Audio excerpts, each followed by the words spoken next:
So he turned into a woman and said, I love you. I think it's fair. It's fine. The way they did it was fine.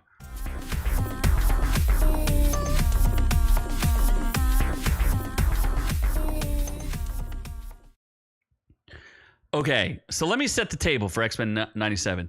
The showrunner, his name is Beau DeMayo. Beau DeMayo was specifically hired because he is a gay black man.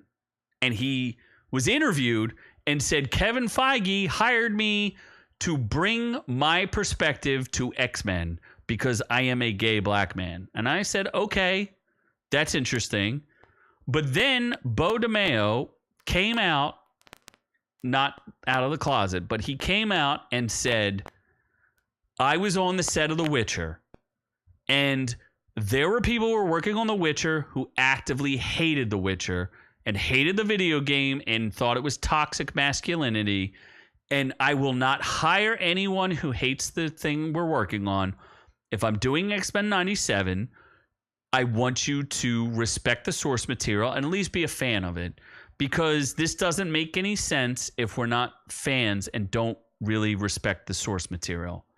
So X-Men 97 is a continuation of X-Men the animated series. It literally takes place like a minute after X-Men the animated series, which I watched some of as a small child, but I don't really remember that much of it. But Beau DeMayo was very respectful, and people were very concerned because there's a character that was specifically made for the show called Morph, and Morph can morph into anything. And Morph is, yes, they destroyed your boyfriend Henry Cavill's show, which is just unfortunate. I don't understand. Hey Girl's boyfriend is, or girl, yeah, her boyfriend, not her girlfriend, is Henry Cavill. And yeah, they destroyed his show.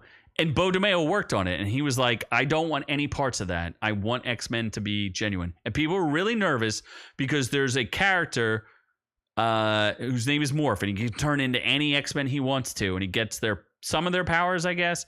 And he's in love with Wolverine. But Wolverine is not in love with him.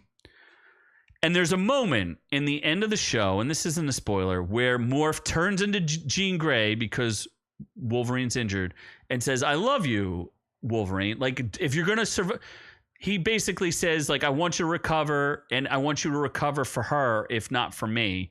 And he turns into Jean Grey and says, I love you to Wolverine.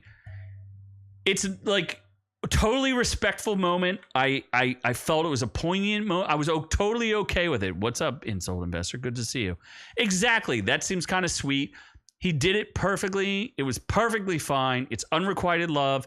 There's nothing totally wild about it. I was perfectly okay with it.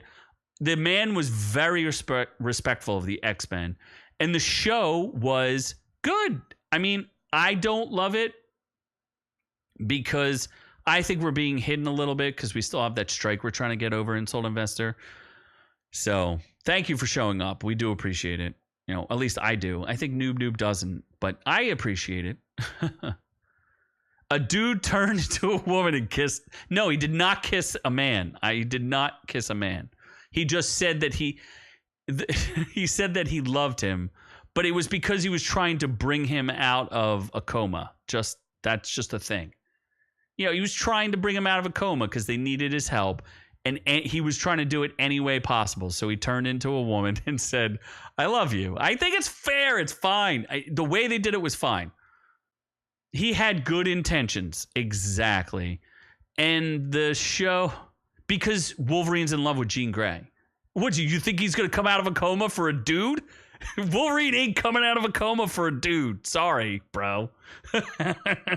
He's only coming out for a woman. Because he's all man. Wolverine's a man's man. So, my point is, it's funny too, because Wolverine loves Jean Grey, but she's unrequited as well. Because she won't reciprocate because she's in love with Scott. Who is Cyclops. It's an interesting kind of dynamic. Critics have it at 99%. Audience has it at 94%. I think if you're a fan of X-Men, you're going to like this.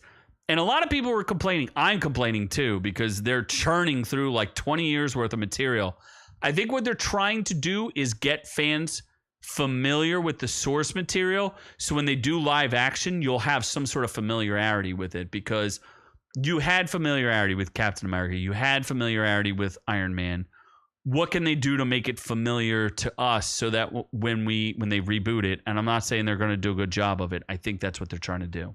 The idea that Wolverine would need to be coaxed out of a coma when he could be out of it in his own way is bad. Okay, so this is a spoiler for the show. I just want to point this out, right? Magneto rips Wolverine's adamantium skeleton out of his body, and that's why he's in a coma, right? That's all I'm saying. Is that Wolverine was in bad shape. He was trying to heal up, and Morph was trying to encourage him to heal up. And he's like, if I'm Jean Grey, maybe he'll recover. That's what he was trying to do. I think it's fairly innocent. I don't think she has a PV. I don't know what's going on. I'm just telling this plot, okay? It was fine. It worked out. And like I said, I liked it. I thought it ran through too much plot in too short of a time, but I don't know. And X-Men is very much like General Hospital, like it's a thing. It's there's a lot of drama going on, but I liked it. It was fine. And I don't know if I would give it like an A, but if you're a big X-Men fan, you're going to like it. He wasn't a ladyboy. I don't know what Morph is. Morph has only been created for the show, so I have no idea. But it was fine. It's okay. We'll all survive, I promise. You're accusing me of going woke, aren't you? I believe that's what you're saying. So let's go to the premiere review. I recommend X-Men. If you are okay with animated stuff and you like X-Men at all, you'll like it.